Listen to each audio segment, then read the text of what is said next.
Hello everyone, this is Tom Fox. I'm the Compliance Evangelist, and I'd like to welcome you to Week 4 of 1 month to Operationalizing Your Compliance Program.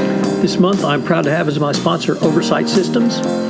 Some of the key points for Oversight's FCPA Automatic Transaction Monitoring Solution are that it provides a clear advantage to be able to monitor all of your transactions over an extended time horizon versus one transaction at a time, multiple sample-based approach. This longitudinal style analysis derives insights across employee expenses, expense reports, attendees, purchase orders, and merchants that can be difficult to see with traditional audits. Oversight's library of FCPA analytics takes a risk-based approach to identify anomalies that may suggest compliance or FCPA concerns. Actions taken to review and resolve potential FCPA risk using built-in workflow are automatically documented and logged by the systems. This provides a document or defensible audit trail that demonstrates to internal or external stakeholders that there is a proactive monitoring of business transactions and the corrective action that was taken on those potential risks. The automation that Oversight provides around data acquisition, data analysis, and tracking, and the communication steps to resolve issues significantly lower the cost of compliance. Clients often see a reduction of 50% or more in effort when they are using the Oversight tool versus their previous approaches. Oversight can operationalize your compliance efforts to monitor your travel, entertainment, and procure to pay at a price point which is affordable in a time frame that's achievable. Finally, while there's no guarantee that you'll be able to prevent bad actors from circumventing controls, with Insights on Demand, the Oversight tool, you'll have a best practice approach to identifying possible FCPA violations in travel, entertainment, and procure to pay. In this final week of 1 month to operationalizing your compliance program, I'm going to look at tone in an organization at the top, in the middle, and at the bottom.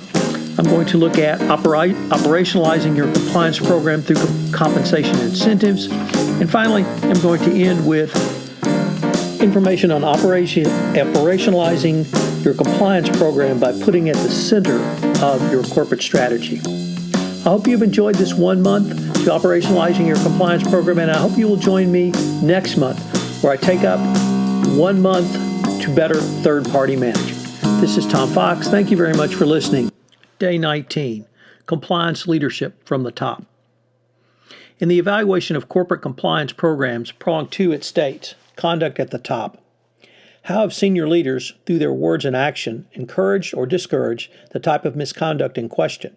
What concrete actions have they taken to demonstrate leadership in the company's compliance and remediation efforts? How does the company monitor its senior leadership behavior? How has senior leadership modeled proper behavior to subordinates? This requirement is more than simply the ubiquitous tone at the top, as here the Justice Department wants to see a company's leadership actually doing compliance. How can senior management operationalize compliance going forward? Lynn Payne, a Harvard professor, has come up with 5 critical issues or areas that can be important in establishing an effective integrity program and setting the right tone at the top. Number 1, the guiding values of the company must make sense and be clearly communicated. Number 2, company leaders must be personally committed and willing to take action on those values. 3, a company's systems and structures must support its guiding principles. 4, a company's values must be integrated into normal channels of management decision-making and reflected in the company's critical decisions. And 5, managers must be empowered to make ethically sound decisions on a day-to-day basis. Whatever the size, the structure, or market of a commercial organization, top-level management's commitment to bribery prevention and compliance is likely to include the communication of that stance and appropriate degree of involvement in developing prevention procedures. I have a client who CEO, after I described his role in a best practices compliance program as the following. You want me to be the ambassador for compliance? I immediately answered yes. So what are some of the things that a CEO can do as an ambassador of compliance? Well, it can reject the do as I say, not as I do mentality. Since I'm from Texas, this is a big one. You can't just talk the talk, but you have to walk the walk of compliance and integrity. Next, become involved and oversee the creation of a written statement of a zero tolerance towards bribery and corruption. Obviously, appointing and fully resourcing with both money and headcount a chief compliance officer. The DOJ has frequently spoken about that. Oversee the development of a code of conduct and written compliance program and implementing it. Ensure there are compliance metrics on all key business reports. Provide leadership to middle managers to facilitate filtering of the zero tolerance message down throughout the organization. Not only having a whistleblower's line, reporting or speak up culture or channel, but celebrate it. The CEO should be involved in that celebration. Keep talking about doing the right thing. And make sure you are seen as senior management, providing your chief compliance officer with access to not only yourself, but the board of directors. Martin Begelman, in his book, Building a World-Class Compliance Program, Best Strategies for Success, gave some other specific items that a CEO or senior management can do. I really like this first one as a lawyer. Keep a copy of the Constitution on your desk. Well, for compliance, the Constitution is your corporate code of conduct. So keep that on your desk and be seen using it. Clout. Make sure your compliance department has the authority and influence to actually do the job of values, integrity, and operationalizing your compliance program. Make your senior executives accountable. Have them report on what they've done to further compliance in their business unit at senior level meetings. Have both sanctions for violations and incentive programs for doing business in compliance. Obviously, don't do as I say, do as I do is a great example. Turn down an expensive dinner or trip offered by a vendor. Pass on a gift that you may have received. Turn down a transaction based on ethical considerations. For a CEO, you need to continue to be seen to be a student. Be seen at company compliance training. Take a day or two course to attend a compliance conference outside your organization. Celebrate compliance. You should recognize outstanding compliance efforts company-wide with awards. How about on the board? Here, senior management can recruit a nationally known compliance expert to sit on your board. Independent review. Obtain an independent outside review of your company's compliance program.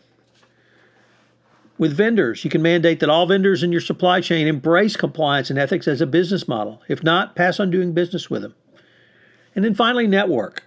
How about having your CEO talk to others in your industry and your peers about how to improve compliance? How about having them talk and give a keynote at Compliance Week or SCCE? There's many ways that a chief compliance officer can be used. One of my favorite is used by CenterPoint Energy.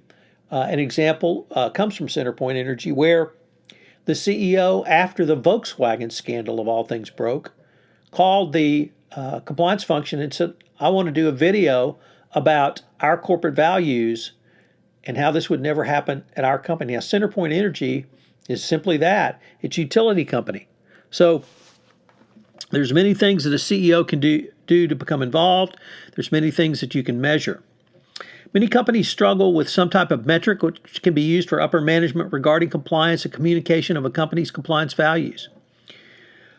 You can have a CEO post company-wide emails or other communications on a quarterly or some other routine basis. You can have the CEO direct reports then be required to cascade this down. This would be one metric that can use. A CEO is there for you to use, and you should use him to operationalize your compliance program. But remember, the Department of Justice is going to be grading you on that. So what are the three key takeaways for today? Well, first of all, senior management must actually do compliance. You've got to walk the walk, not simply talk the talk.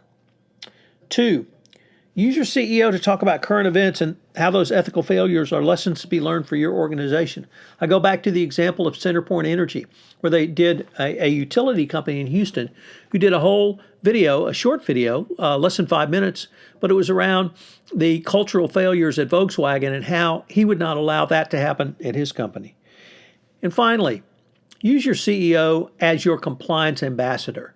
Have the CEO bring this topic up at corporate meetings or when the CEO goes out into the field. Have your CEO talk to other CEOs. Have them go to conferences. Have them present. Your CEO can be a great ambassador and can really help you to operationalize your compliance program. I hope you've enjoyed day 19, and I hope you'll join me tomorrow for day 20 of 1 month to operationalizing your compliance program. This is Tom Fox, and I'd like to thank you very much for listening to today's episode of How to Operationalize Your Compliance Program. If you have any questions, you can reach out to me at tfox@tfoxlaw.com. If you've listened to this podcast via iTunes, I would greatly appreciate it if you would rate us. It would help in our rankings and help get the word out about how to learn about operationalizing your compliance program in 1 month. This is Tom Fox. Thank you very much for listening, and I hope you will join me tomorrow.